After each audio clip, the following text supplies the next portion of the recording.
Mobilisation des agriculteurs ce matin. Dans le nord de la France, les éleveurs de bœufs et de porcs se sont donné rendez-vous à Saint-Lô. Ils ont réveillé le préfet de la Manche.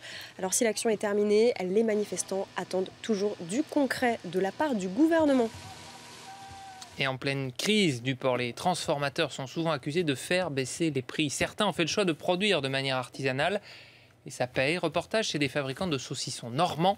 Ils ont choisi la qualité plutôt que la quantité. Olivier Boulinck, Maxime Deveau. Des ouvriers qui s'affairent à la tâche et des machines qui tournent à plein régime. Dans cette fabrique de saucissons, le travail ne manque pas. Ici, les patrons, ce sont deux frères, Stéphane et Thierry. Pour eux, l'essentiel, c'est de perpétuer un savoir-faire artisanal. La viande doit être fraîche, le boyau naturel, le tout ficelé à la main. Là où on est très fiers chez nous, malgré les difficultés qu'on a pu rencontrer depuis 30 ans, c'est qu'on a gardé des fabrications à base de porcs français et même de porcs normands. Les principaux éleveurs qui fournissent cette usine se situent dans un rayon de 60 km. Eux ne sont pas touchés par les problèmes de cotation qui affectent surtout le bas de gamme. Produire toujours plus pour produire mieux, ici c'est le mot d'ordre.